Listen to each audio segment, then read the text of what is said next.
Fud's got a shotgun, it's loaded with dead fun, but Mighty Mouse will save the day. Saturday morning cartoon, Batman and Robin never lose. With little Tom Thumb, the inch high private eye, and I always watch the coyote die. Isn't it a weller when Popeye the Sailor punches Brutus right on the nose? Ow, Olive Oyl is screaming, but she's only dreaming, loving two men at one time. Isn't it ironic everyone has bionic? Two limbs, two swords, two fly in the sky, and the one-eyed monster is really a prankster, playing with the minds of the young. Saturday morning cartoon, road runner on the loose, with Speedy Gonzales and Scooby-Dooby-Doo, and the smelly skunk Pepe Le Pew. Ew. It's like a fantasy. Can we face reality? Must we make life a mockery and turn the truth upside down?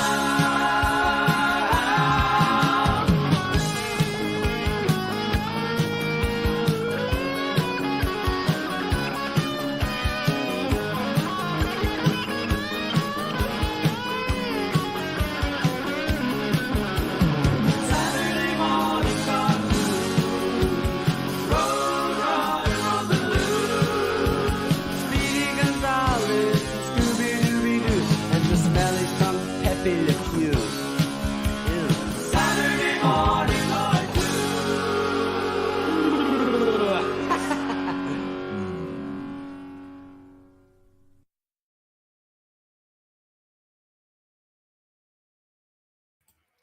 Good morning, everyone. Welcome to Saturday Morning Cartoons. Winner of our poll last night, Tiny Toon Adventures. This would be the classic 1990 to 1995 cartoon, not that new abomination that Max is putting out. But let's get this started. If you want to join the panel or watch along, both links are in the pinned comment. First episode, The Loony Beginning.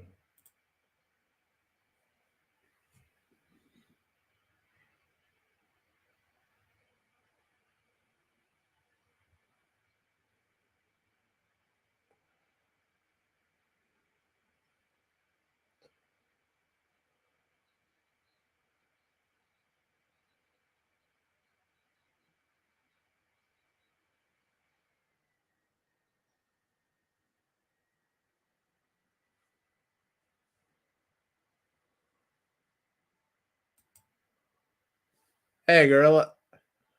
Oh, yeah, I imagine it's the kids.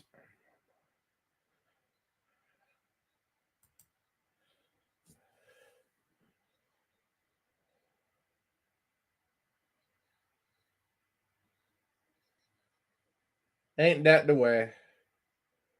Daffy working hard while Bugs is just laying around in luxury.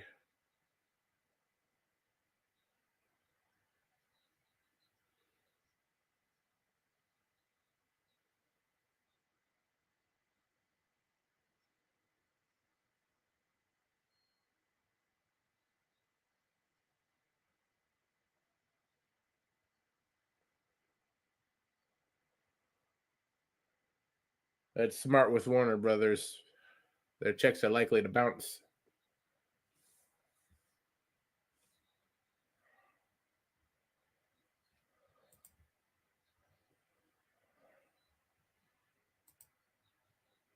Very glitchy.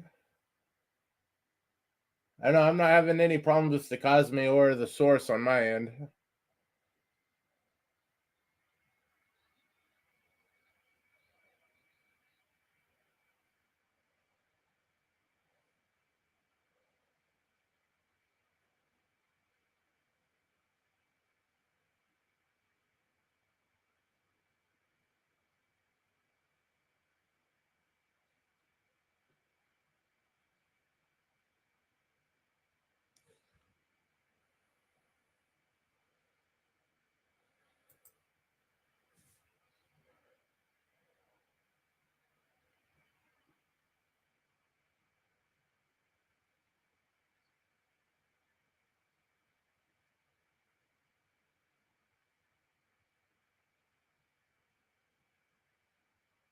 You can go wrong with rabbits.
He made the Easter Bunny.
Good morning, Jim. Welcome to the show.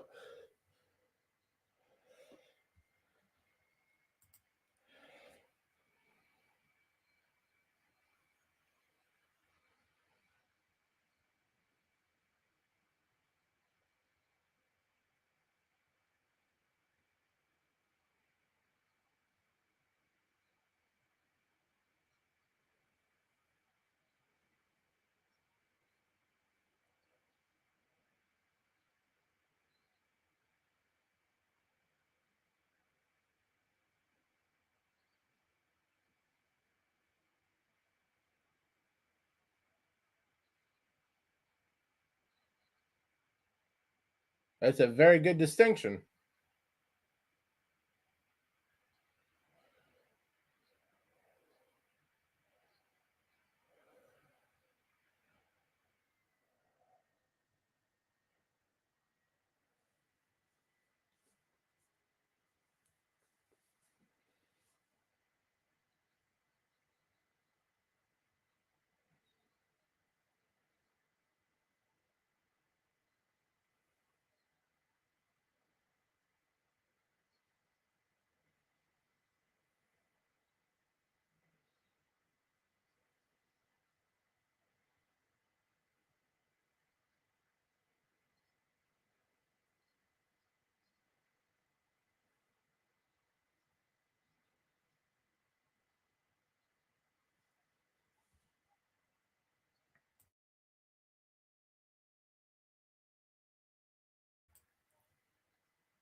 And all they have to do is rip off every other Warner Brothers property there is.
A go-go.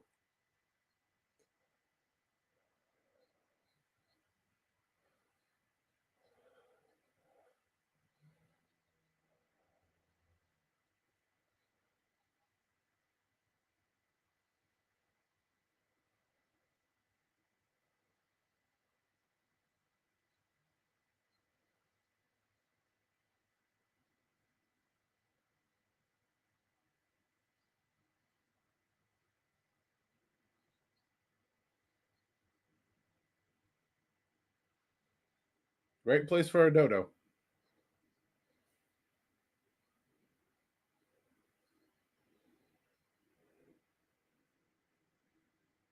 Solves that problem.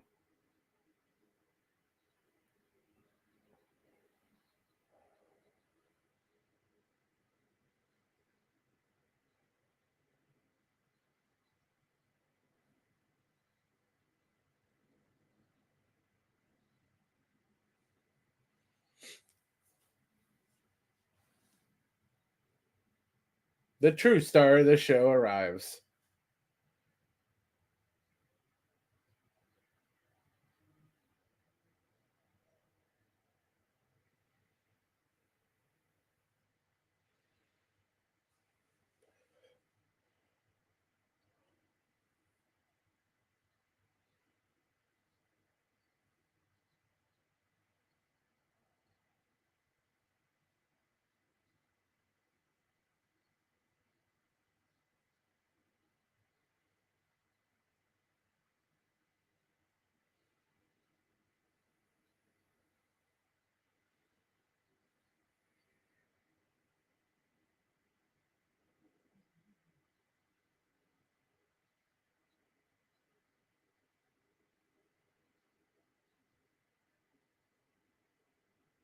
Just like a rabbit to keep a duck down.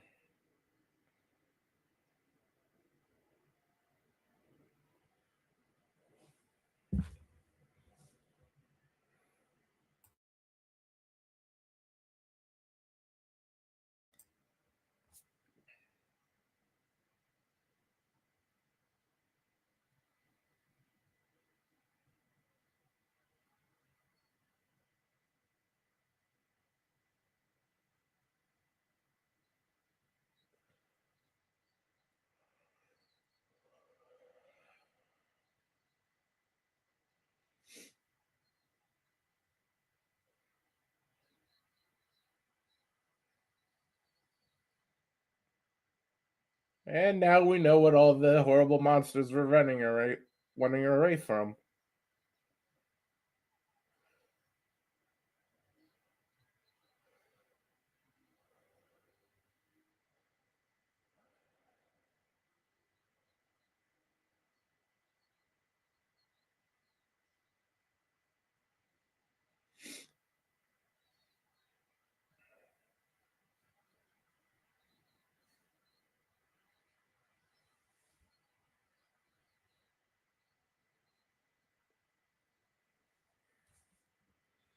Dizzy is not an archenemy.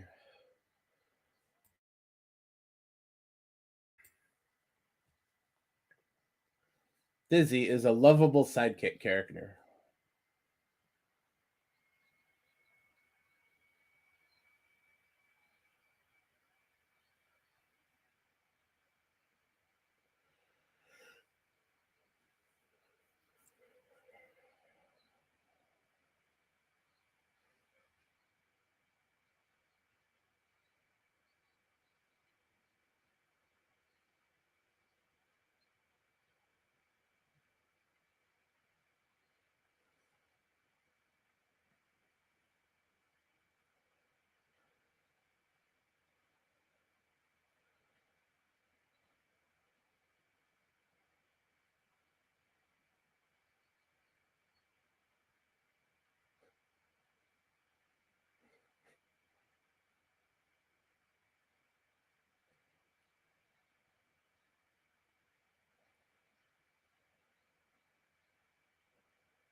Much lower comedy.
And all bugs had to do was solve all their problems for them.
Wow, I heard about throwing money at a problem, but it's a bit ridiculous.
Okay, that is the first episode.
Surprised Plucky would volunteer for such a basic role.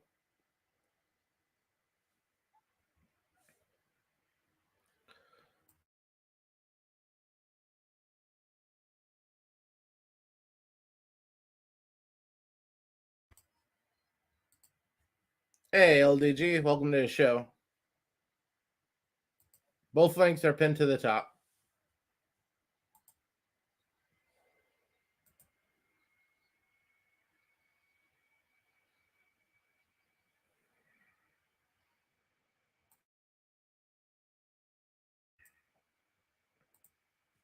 Hey, Cody Guy, welcome to the show. And I see you are already into Cosme. Thanks for being here.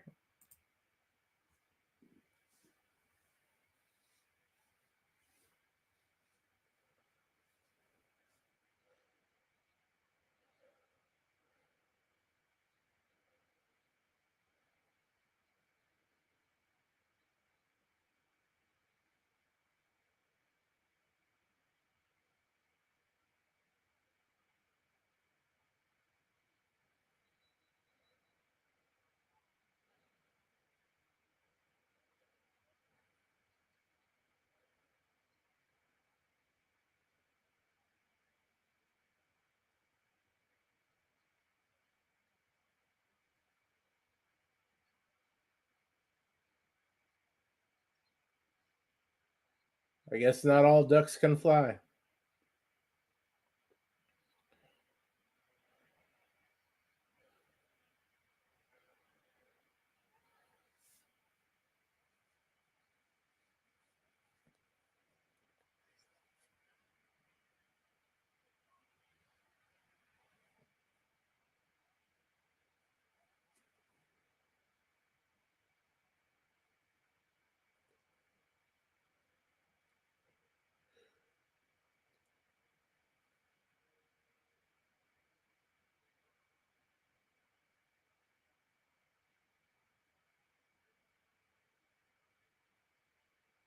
He's being duck napped.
Alien ducks from Planet X.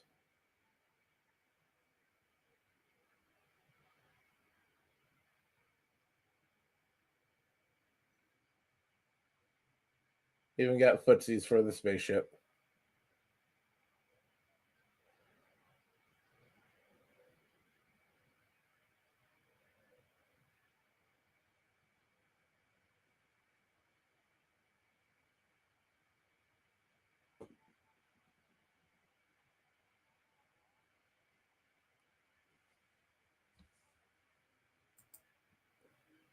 Yeah, check out Jim's video right here.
Oh, great tests. He's gonna do.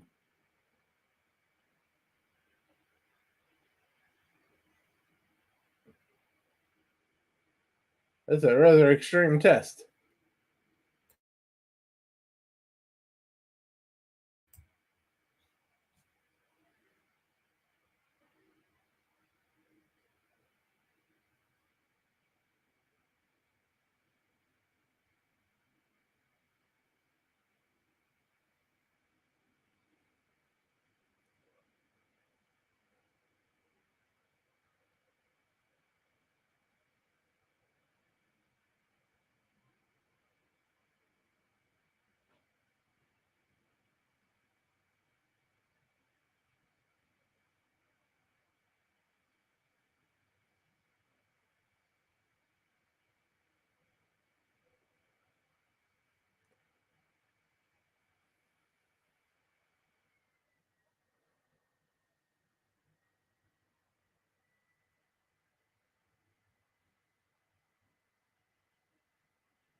Hey, it's Daffy's old ship.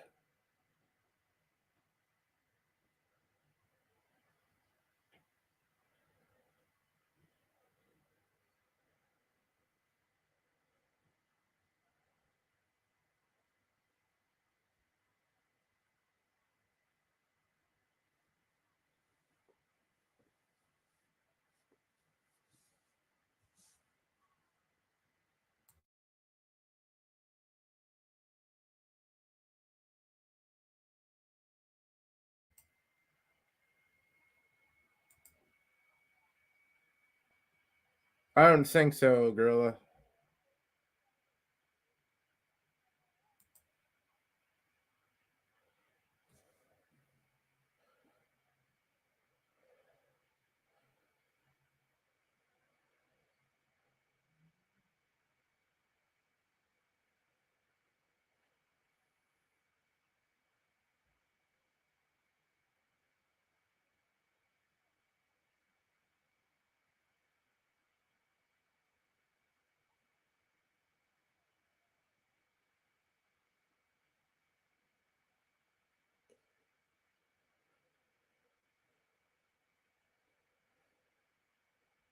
Oh, great, Plucky. Piss off the bull.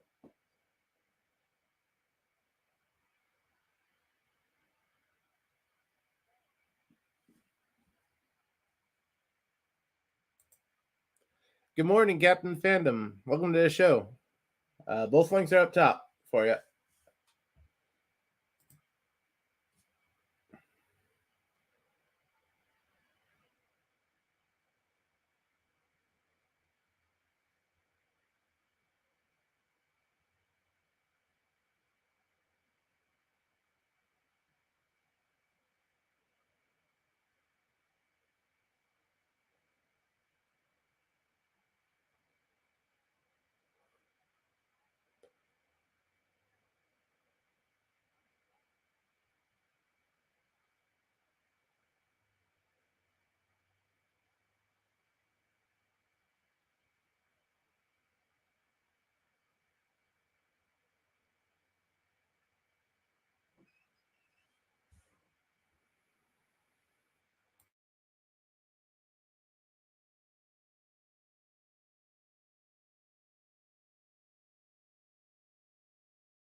Saved by allergies.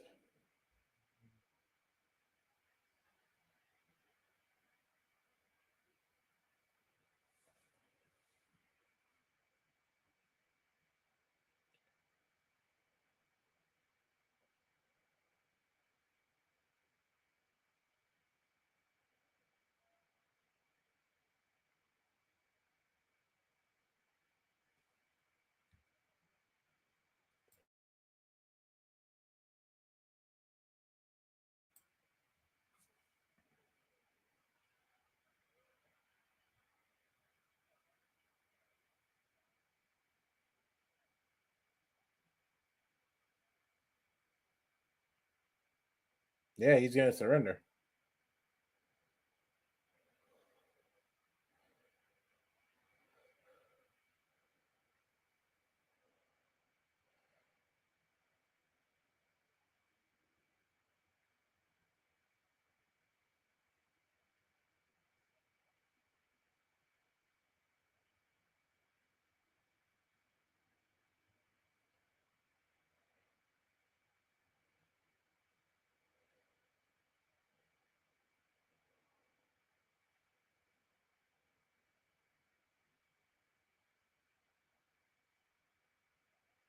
So you're gonna make the ship depressed now instead of laughing hysterically. Ah, great. There we go.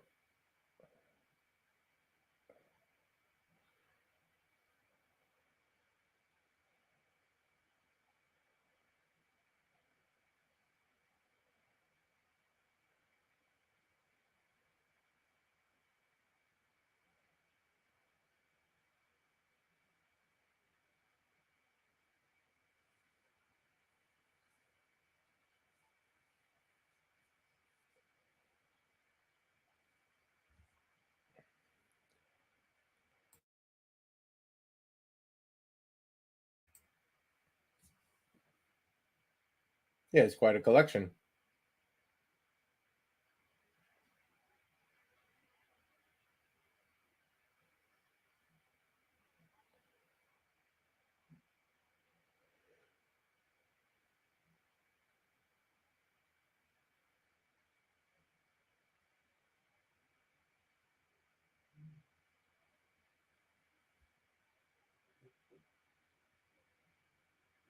It's all Plucky's fault.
Stupid pig.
Ah, a convenient bottle of ketchup.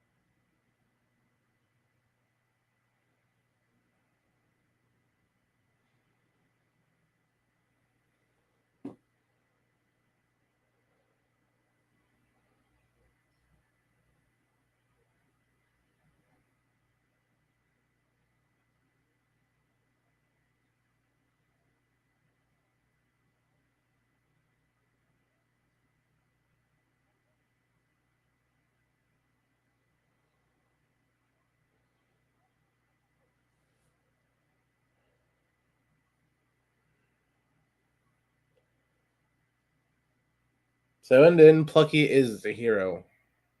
One better than Daffy ever got.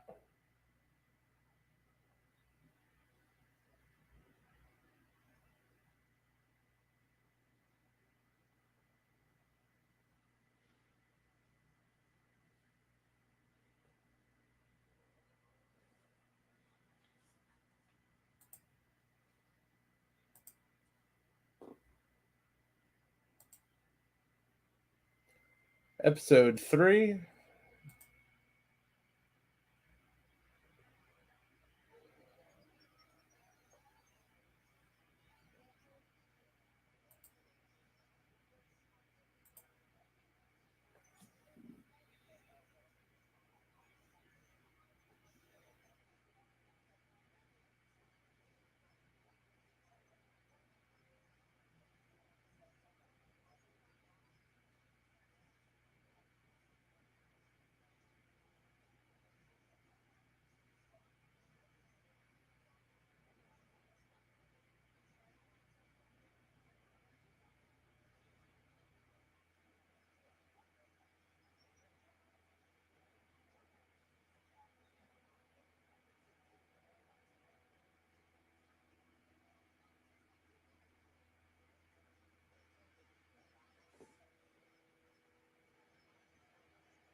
We finally get a look at Dizzy.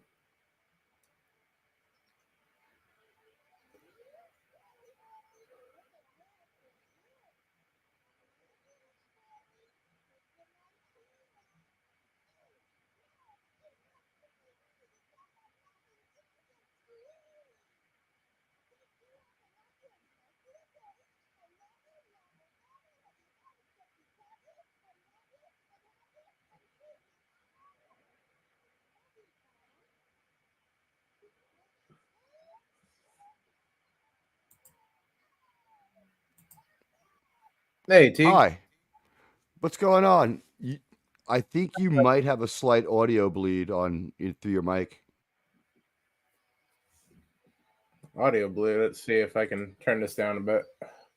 Yeah, not from your environment. I was hearing the cartoon in a shadowy way. If it goes on too long, you might get a strike. I don't know. How's things, buddy? Hopefully that takes care of it. I turned it to about half volume. I guess we'd have to count on the chat to let us know if there's any bleed. Hi, Jim. Hello, Gorilla. Yeah, these recordings aren't exactly stable. It's entirely possible this recording isn't stable, Captain Solo. I think they ripped them from VHS tapes. Help me out with this one. What's the difference between Tiny Toons and Animaniacs? Well, they're both roughly the same generation from Warner, but One's Tiny Steven Toons are Spielberg. more direct ripoffs of Looney Tunes. Animaniacs is Steven Spielberg doing like kids level history stuff, maybe? Some of them, yeah. Those Maybe are the we most have an echo. memorable of the Animaniacs. Illinois Smith was my favorite. What can I tell you?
Ouch.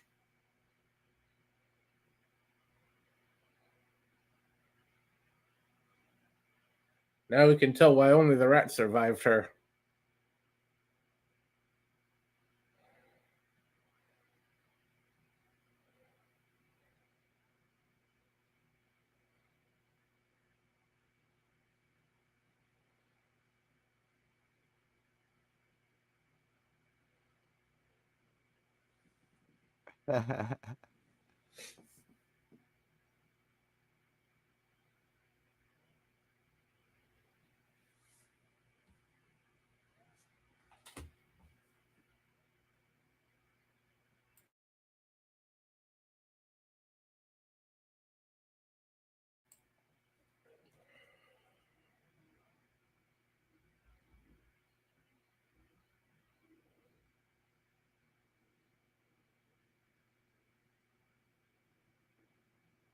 Poor Dizzy, it's his first cartoon and he's already gonna die.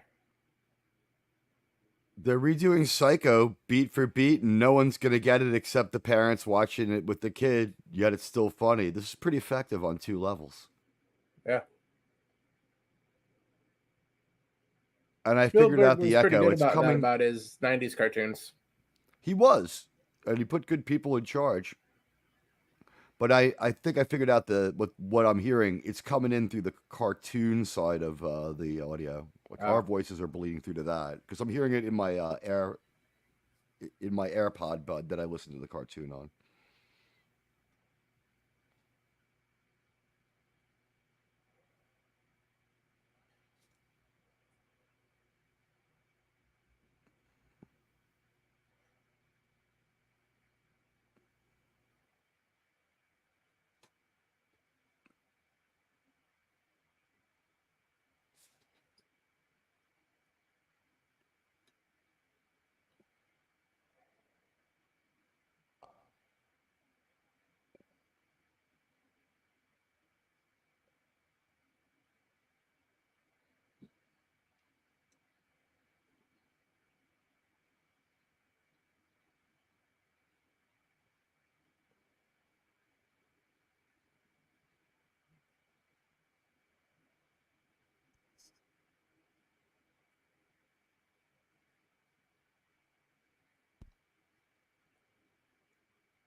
Well, I You'd guess figure it's a his. unique way to get secondary characters in. You're not really hurting the original character when you take a lavender version of the Tasmanian Devil and just do something different with him. It worked. Yeah. I guess. But we have to say Steven Spielberg was really good until he was terrible. Now he's terrible. Seems like Yeah. War of the Worlds was the movie it all spun around on. After that, never good. Most of the time, it's just Spielberg's name on it. He's not really doing anything. Yeah, I'm not sure what the last thing he actually did was. I would have to really think. Lincoln?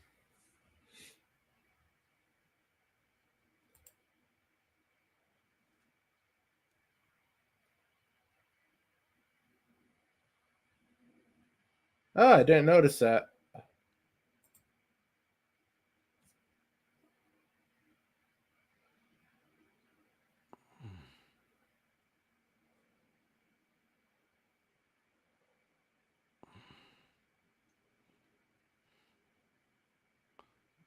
So either Warner Brothers is, either Top Cat is Warner Brothers, or they're like, Alley Cats can't be copyrighted. We're gonna do Top Cat. Yeah. I know this is Sylvester. Oh, okay. So this is Tiny Toons Sylvester. Okay. Yeah.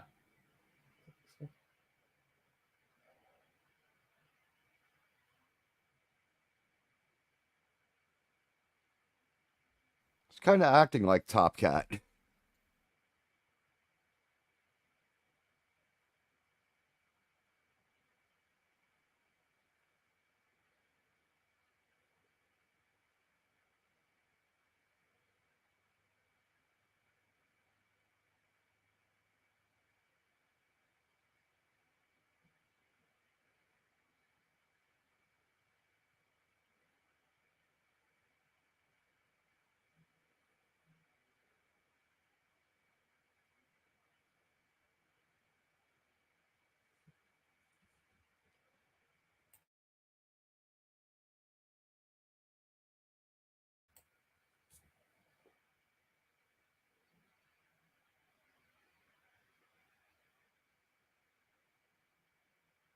Oh, that gas to suck. Thought he was getting a bird.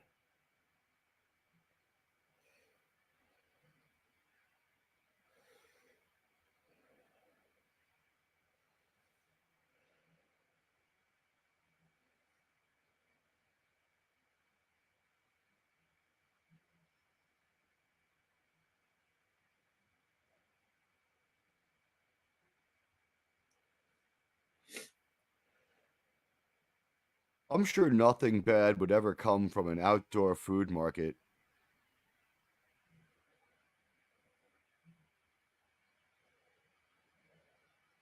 Yeah, not like they have live lobster or anything.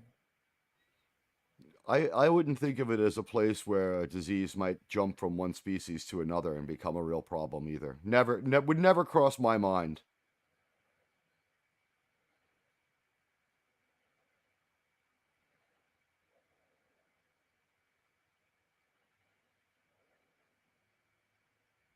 That is some amazing glue. Yeah, it's just better than Gorilla Glue. Sorry, Gorilla, no offense. That was, and you know what? Prop room gag done a little differently. I appreciated that.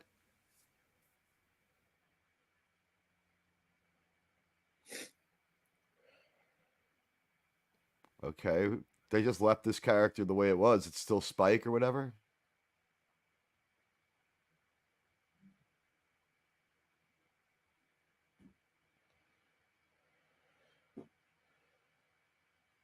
You must think he's dealing with a suicidal cat. Yeah, one like obsessed dog is the same as the next. You just got to put the Spike collar on him. You don't have to say anything, right? The kitchen sink wasn't enough.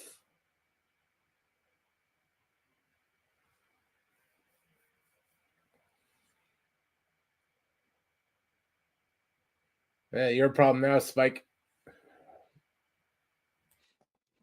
Do I date you? Do I hate you? Do I got a dyslexic heart?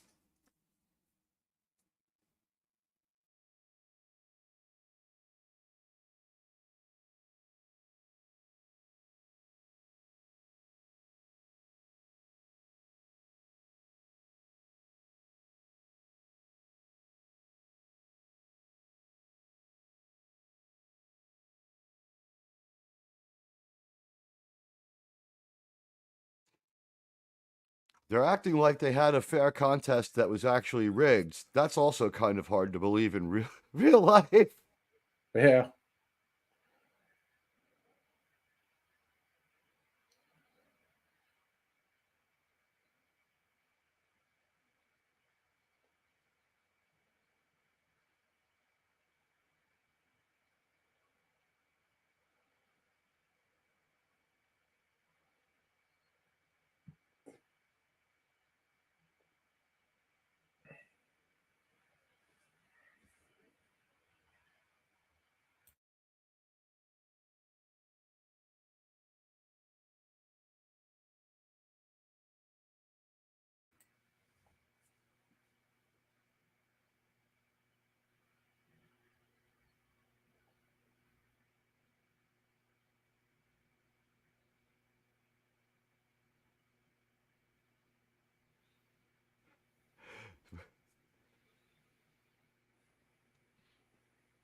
Why do I feel like one day Spielberg woke up and he's like, I can't be part of these silent cartoons anymore, even though I sound like Sylvester Puttycat myself.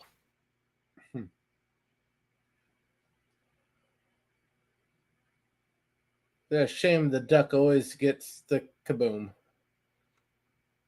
I think he's kind of everyone's favorite Tiny Toon, though, right? Because like everyone Yeah. loves Daffy, and this is Dizzy, I think.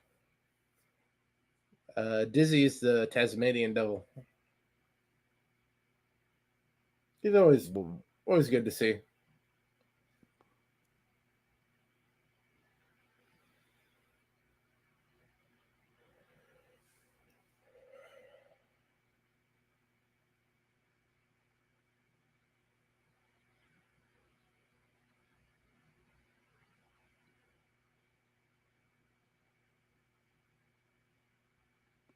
It's John Adams or Sam Adams.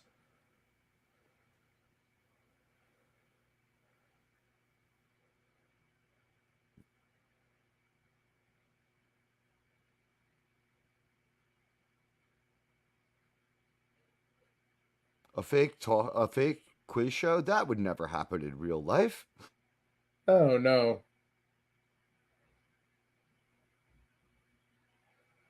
Deeply imaginative.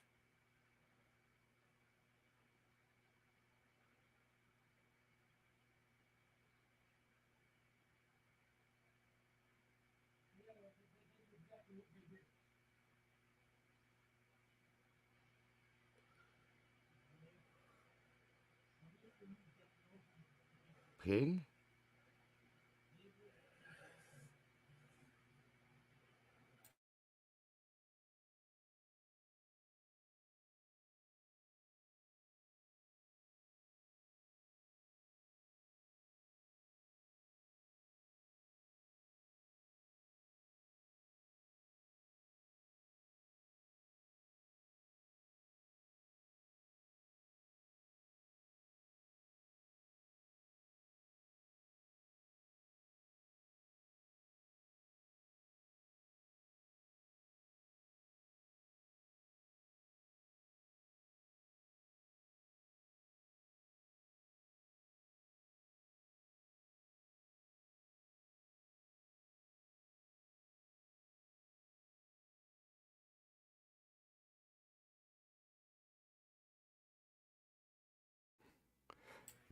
These are from the 90s. Yeah.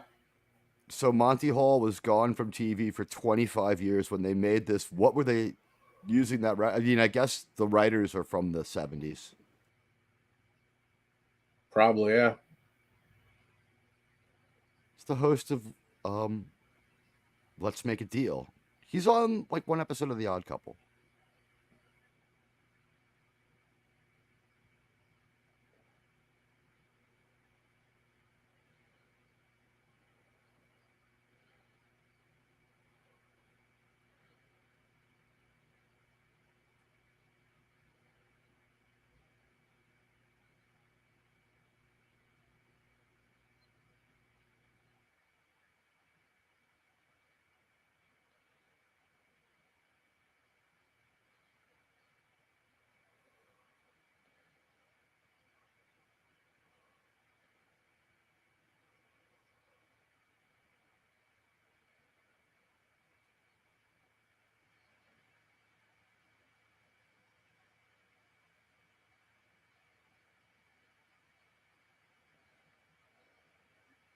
I would say this is anti-Yosemiteism.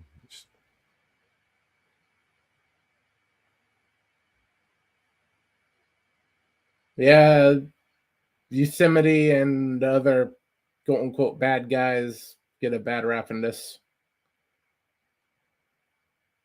And humans are kind of default bad too, because the two we see both are pretty rotten.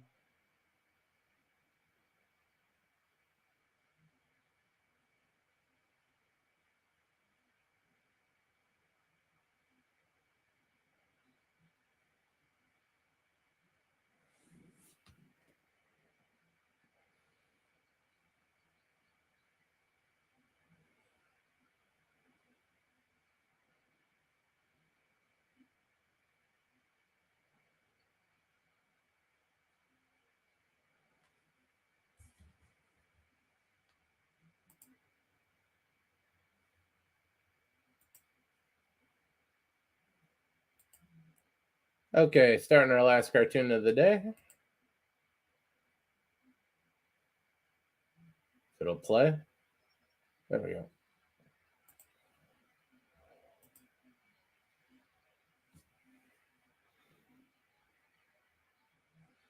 They had a pretty good intro.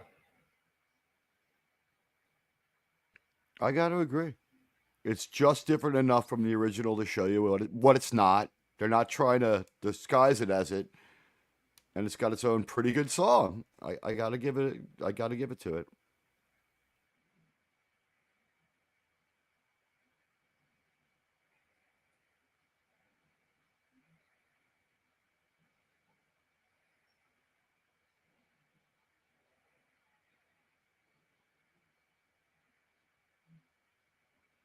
What the hell is Go Go? It looks like Eugene the Jeep from Popeye.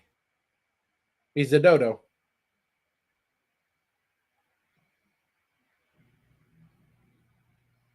Okay. The dodos are always well, there's something they came up with when they were on acid. They existed. I think they were like I don't know all their habitat, but part of it was like Long Island Sound. I've seen stuffed ones in like a museum. I think the deal was they were too stupid to run away. Like you could just like walk onto the island and just take a bunch of them. The others Yeah. wouldn't react. So that's real dodos. This dodo is weird powers even for a tune and is just a little bit more insane than average. Yeah, yeah. Like getting hit by falling blunt objects isn't gonna mess him up. He already has TBI getting out of bed in the morning.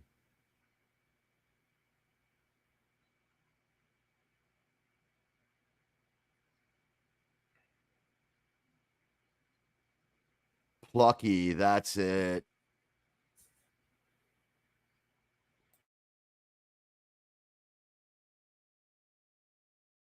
Cartoon physics sounds like a rough class too. Yeah.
He's distantly related to Pepe Le Pew.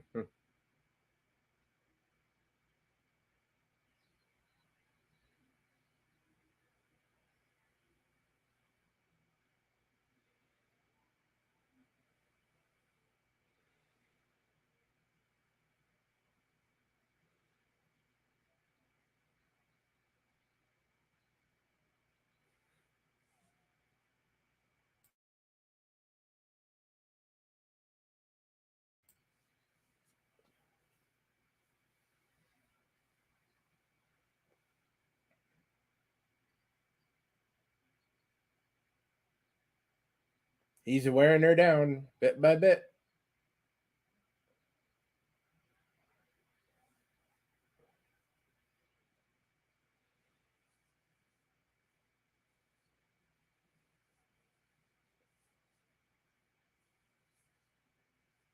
I was going to say out of her feathers, but she's got both.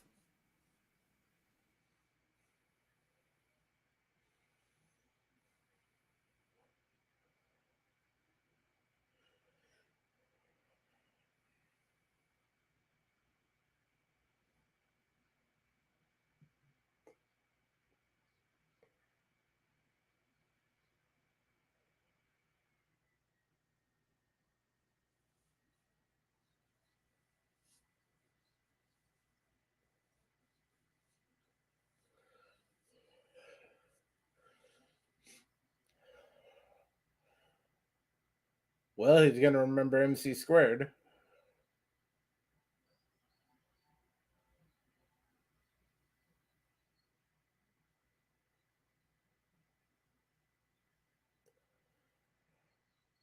I don't want to like ruin anything, but is it just me or there's slight value in every one of these cartoons?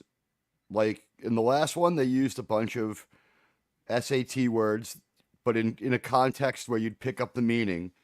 And in this one, they're dropping information like Albert Einstein at E equals MC squared. Just being aware that those two things are associated will help you out.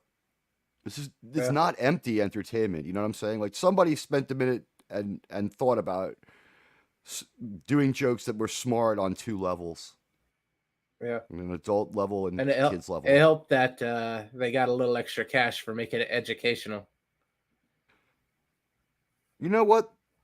I won't disagree with that policy because now we have a fun cartoon that's unapologetically cartoon violent, but there's a couple of things here and there that, I mean, we learned about classical music from Bugs Bunny, right? Yeah. So now they're just thinking a little more about it. Their cartoons are fundamentally exactly the same.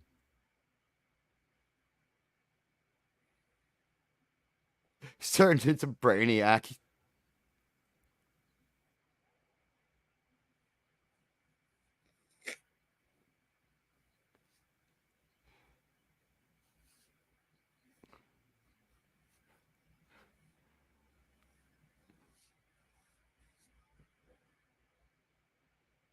It's another valuable lesson. The smartest man in the world had some learning problems too, just like Michael Jordan not Yeah. making the basketball team.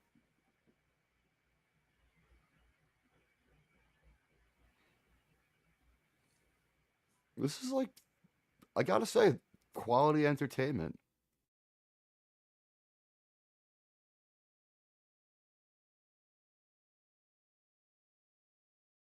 So here's Steven Spielberg's self insert.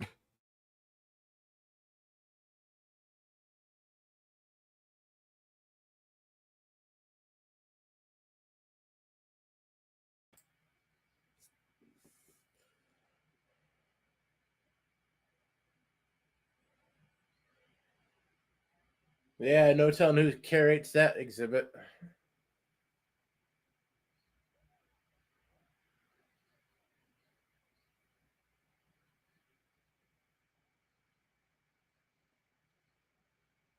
Did Spielberg do this voice himself?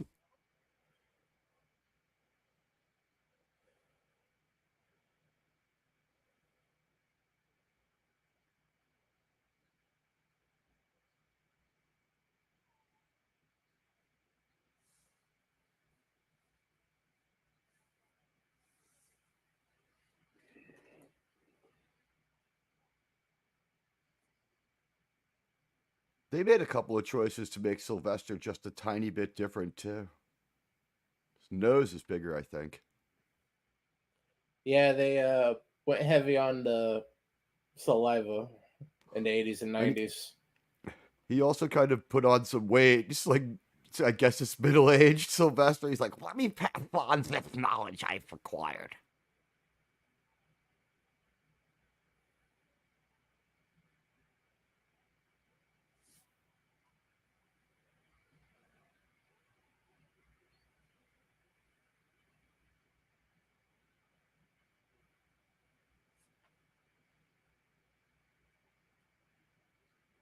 It's the rescuers.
It's a hell of an analogy, is there?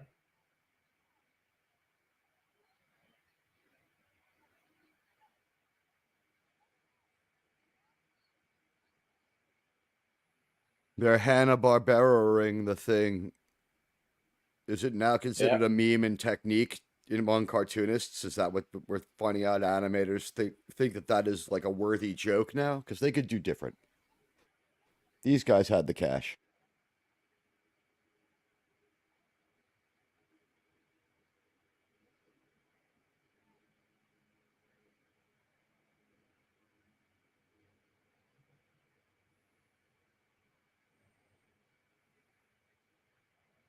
It's a little brave little toaster esque.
think we were just talking about this.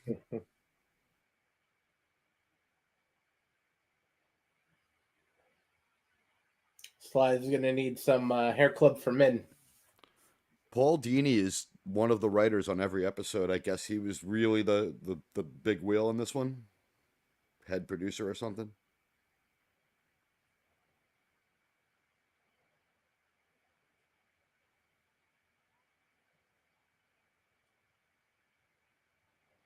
They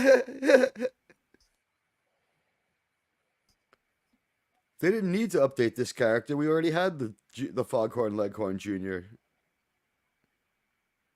Oh wait, that chicken had glasses. This one doesn't.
And here we have a cartoon that reflects the world we live in today. Yeah.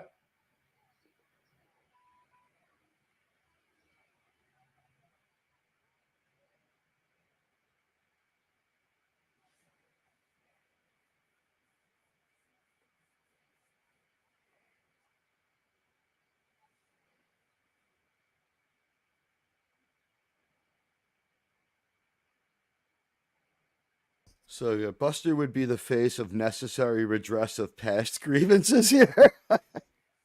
Yeah.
His name's FM.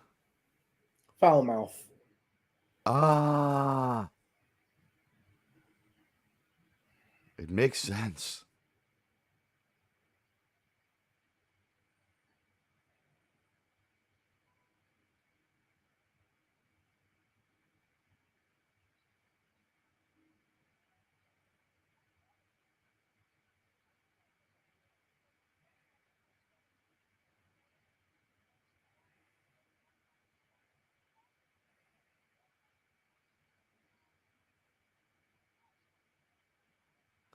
I like how the character with the swearing problem has a New York City accent.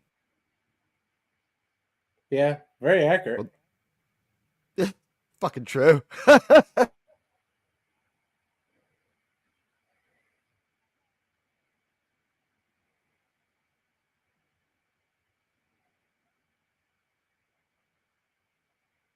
I'm gonna be honest. He's actually more New Jersey. This particular character. Buster and Bugs are definitely from Brooklyn or Queens.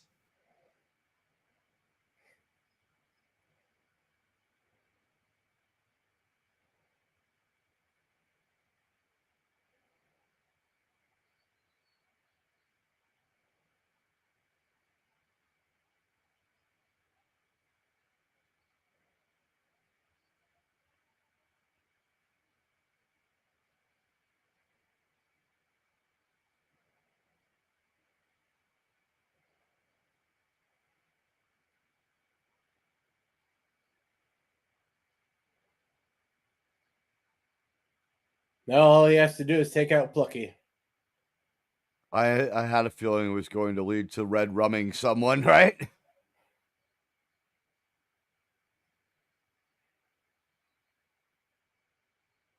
I like how the foul-mouthed character from New York's first plan is, I'm going to go Red rum my rival, rather than try anything else.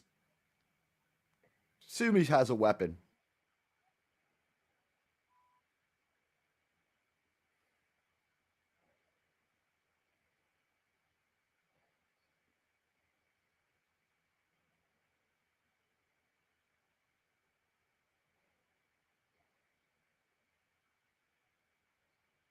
He couldn't fix foul mouth, but he'll sure fix you, rabbit.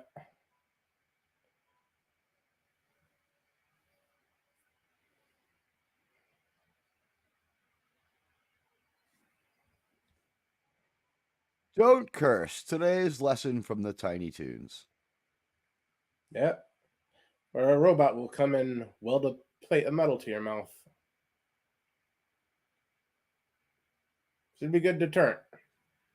Yeah, I feel desire not to use profanity anymore after seeing that. I think I'm cured.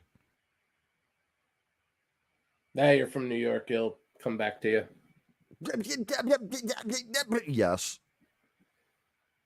But yeah, do you have thanks, anything you want man. to shout out before we go? I'll be on Pop Culture Minefield later. We're watching Running Scared with what's his name, Billy Crystal, and the late Gregory Hines cop movie. And then I think Ghostbusters Frozen Kingdom will be in the offing for me tonight from my channel for everybody. I think I'm gonna just show it. I've owned it for like a year and a half, and I've never watched it. It's time. So I went, no, it'll be Ghostbusters Afterlife.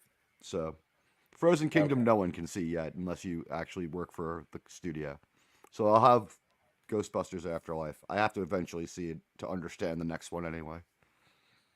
Yeah, it'd help a bit. I heard I've heard it's good, but it doesn't have jokes in it. Like it feels like it doesn't feel quite like they totally got there with the first one. And people Yeah. are saying that the second trailer looks like it's got humor to it, and like they're saying like maybe they finally achieved full Ghostbusterness with the coming movie. But this one, it was thought of as an okay movie. It got reviewed all right, but I think people thought in context of Ghostbusters, it wasn't like it was respectful, but not quite there. Is what I've heard. I don't know. We'll find out. Yeah, it's more of a Ghostbusters tribute movie. I wouldn't say it was a smart place to relaunch the franchise. They are back in New York now, so this movie starts somewhere else with Egon's descendants, right? Yeah, Like I said, I'm they're gonna in the find first out. one. I think they're still going with the same team because we see Paul Rudd Yeah, again, and I saw him.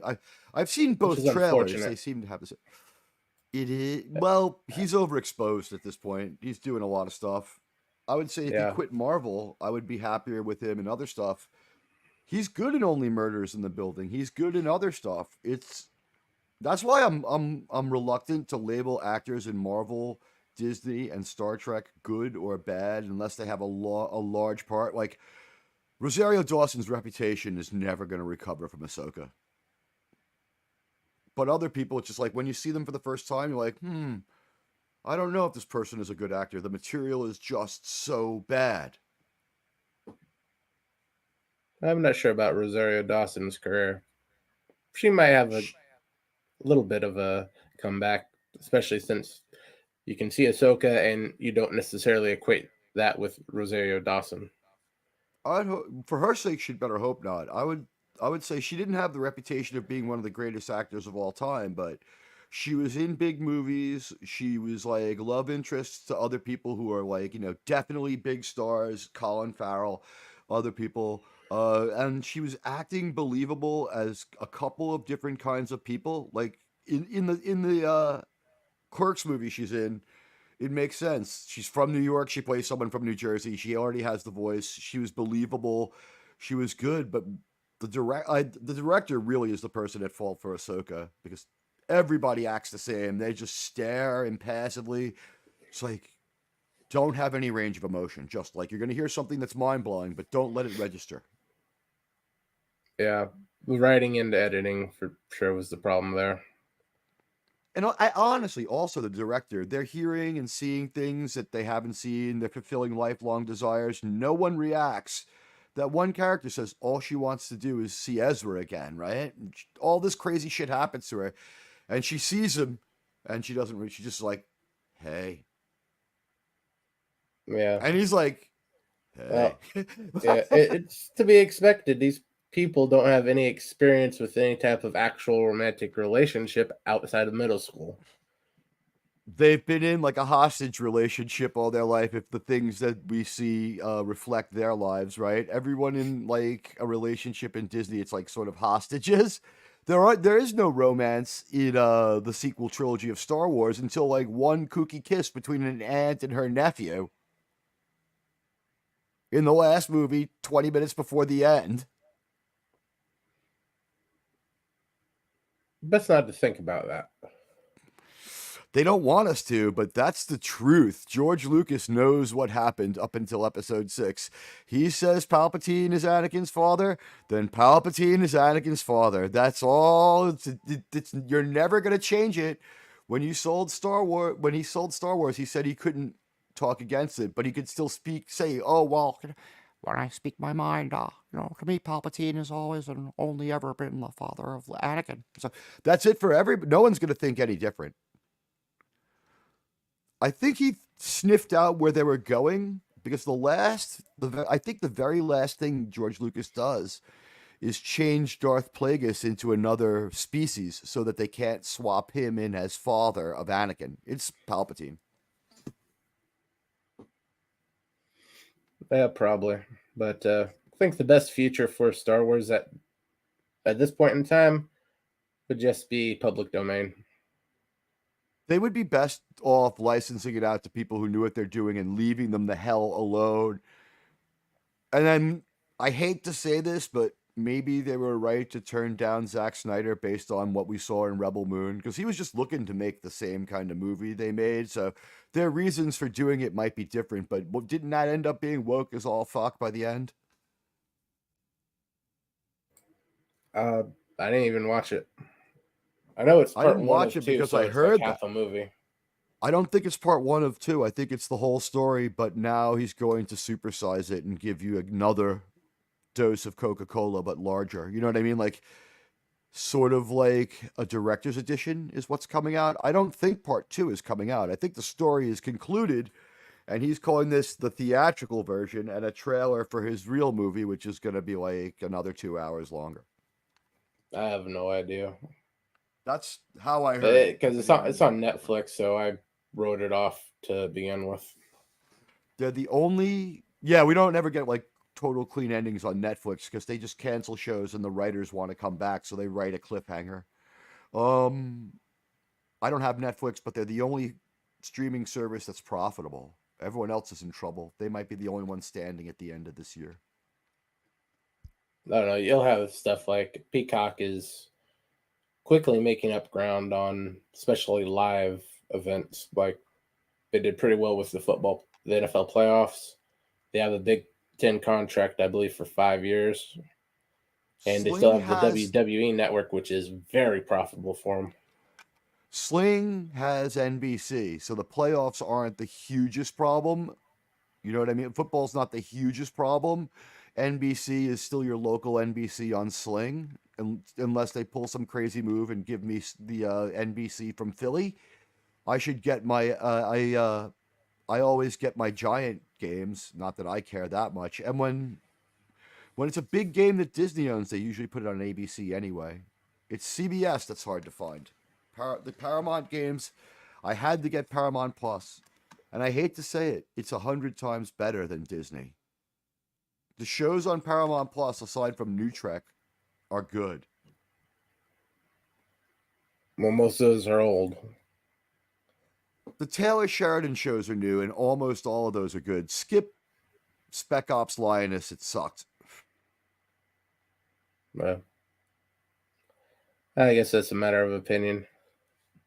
But I have to start wrapping this up. Thanks to everyone for being in the chat and to Cosme. We'll be back Tuesday for an episode of Andromeda. Thanks for stopping by, everyone. We'll see you next time. See you around.